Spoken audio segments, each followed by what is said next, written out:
নমস্কাৰ এই মুহূৰ্তত আহি পৰিছে ৰাতিপুৱাৰ কেইবাটাও গুৰুত্বপূৰ্ণ খবৰ অসমৰ লগতে ভাৰতৰ বিভিন্ন প্ৰান্তৰ পৰা এনে ধৰণৰ খবৰসমূহ নিতৌ চাবৰ কাৰণে চেনেলটো সাবস্ক্ৰাইব কৰি ভিডিঅ'টোত এটা লাইক কৰি দিব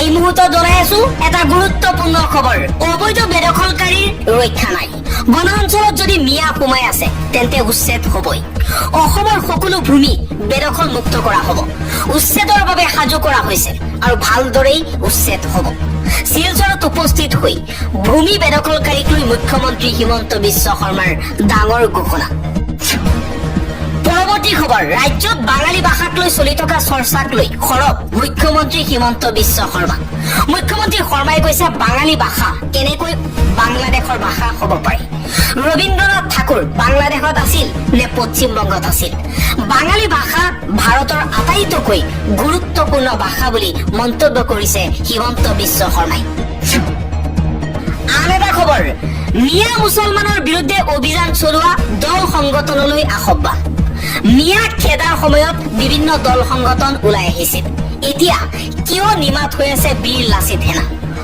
উৰিয়াম ঘাটত নগাৰ আগ্ৰাসনৰ পিছতেই দল সংগঠনক লৈ তীব্ৰ মন্তব্য কৰিছে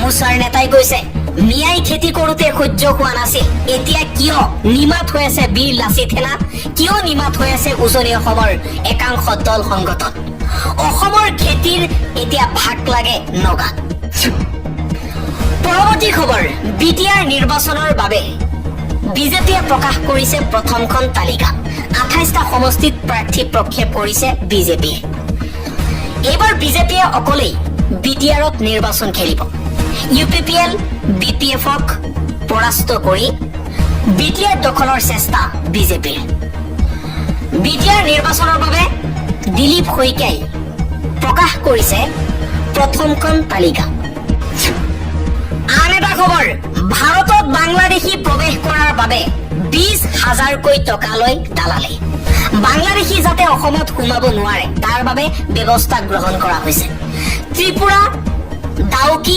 মানকাছাৰ আৰু শ্ৰীভূমিক এৰি অসমত প্ৰৱেশ কৰে বাংলাদেশী অসমত বাংলাদেশী প্ৰৱেশক লৈ মুখ্যমন্ত্ৰী হিমন্ত বিশ্ব শৰ্মাই এই ডাঙৰ মন্তব্য কৰিছে আন এটা খবৰ একেখন মঞ্চতে চীনত দেখা গ'ল ভাৰতৰ প্ৰধানমন্ত্ৰী নৰেন্দ্ৰ মোদী আৰু পাকিস্তানৰ প্ৰধানমন্ত্ৰী শ্বেহবাজ শ্বৰীফ মঞ্চত চীনৰ ৰাষ্ট্ৰপতি জি জিনপিং ৰাছিয়াৰ ৰাষ্ট্ৰপতি ভ্লাদিমিৰ পুটিনসহ অন্য ৰাষ্ট্ৰনেতাসকলক একেলগে দেখা পোৱা গৈছে চীনত চাংহাই কোঅপাৰেচন অৰ্গেনাইজেশ্যনৰ সন্মিলনত সকলোবোৰ ৰাষ্ট্ৰনেতা উপস্থিত থাকে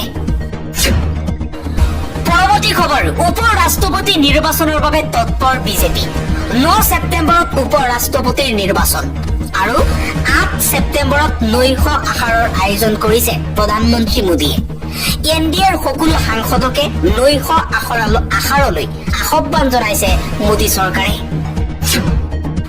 পৰৱৰ্তী খবৰ ভাৰতীয় জনতা পাৰ্টিৰ সৈতে সংযুক্ত হোৱা মানেই নিজৰো ভাল আৰু দখৰো ভাল এজন মুছলমান ব্যক্তিক লগ কৰি মুখ্যমন্ত্ৰী হিমন্ত বিশ্ব শৰ্মাই এই মন্তব্য কৰিছে লগতে অতি সোনকালে মুছলমান ব্যক্তিজনক বিজেপিত যোগদান কৰিবলৈ আহ্বান জনাইছে মুখ্যমন্ত্ৰী শৰ্মাই মুখ্যমন্ত্ৰী হিমন্ত বিশ্ব শৰ্মাই নিজেই ফেচবুক একাউণ্টত টুইট একাউণ্টত এই ভিডিঅ'খন তেওঁ পোষ্ট কৰিছে য'ত মুখ্যমন্ত্ৰী শৰ্মাক এজন মুছলমান ব্যক্তিয়ে সাৱটি ধৰা পৰিলক্ষিত হৈছে আৰু ব্যক্তিজনক বিজেপিত যোগদান কৰিবলৈ আহ্বান জনাইছে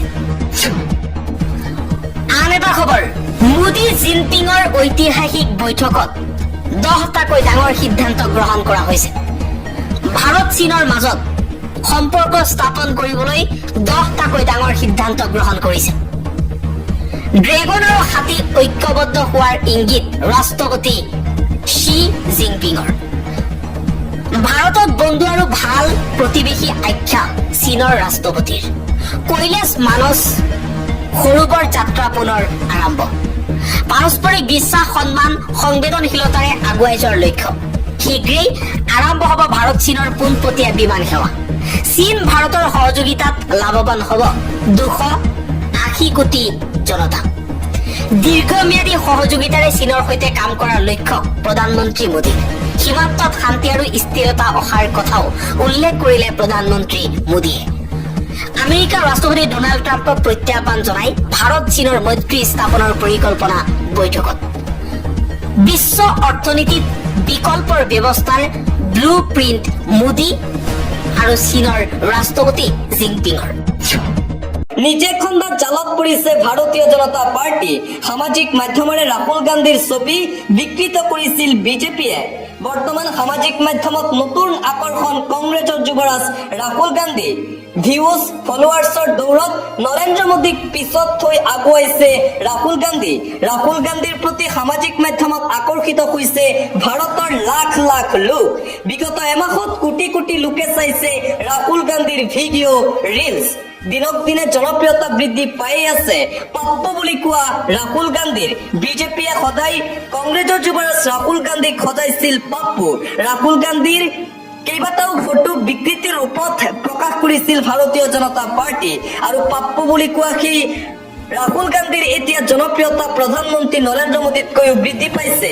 সামাজিক মাধ্যমত প্ৰধানমন্ত্ৰী নৰেন্দ্ৰ মোদীতকৈও বেছি ভিউজ আৰু ফলোৱাৰ্ছ আহি আছে ৰাহুল গান্ধীৰ। মুঠতে পাপ্পু বুলি সাকি থকা ৰাহুল গান্ধীয়ে এতিয়া বিজেপিৰ মাজত খলকনিৰ সৃষ্টি কৰিছে। ৰাহুল গান্ধীক লৈ শংকিত হৈ পৰিছে ভাৰতীয় জনতা পাৰ্টিৰ নেতৃত্ব। দিবলৈ চাওঁ আন্তঃৰাষ্ট্ৰীয় পৰ্যায়ৰ এটা গুৰুত্বপূৰ্ণ খবৰ। নতুন দিশৰ সম্ভাৱনা, ভাৰত চীন আলোচনা। আৰু প্ৰধানমন্ত্ৰী নৰেন্দ্ৰ মোদী এতিয়াও ব্যস্ত আছে চীন ভ্ৰমণত। আৰু চীনত প্ৰধানমন্ত্ৰী নৰেন্দ্ৰ মোদী উপস্থিত হোৱাৰ পিছতেই সমগ্ৰ বিশ্বজুৰিতে আৰম্ভ হৈছে চৰ্চা। শংকিত হৈ পৰিছে ডনাল্ড ট্ৰাম্প। চীনৰ ৰাষ্ট্ৰপতি জিনপিঙে সভাপতিত্ব কৰা SCO সন্মিলনত অংশগ্ৰহণ প্ৰধানমন্ত্ৰী মোদীৰ। দুদিনীয়াকৈ অনুষ্ঠিত SCO সন্মিলনৰ পূৰ্বে দুই নেতাৰ মাজত দ্বিপাক্ষিক আলোচনা। বৈঠকত আমেৰিকাই আৰোপ কৰা শুল্কৰ ওপৰত আলোচনা কৰাৰ সম্ভাৱনা কৰা হৈছে।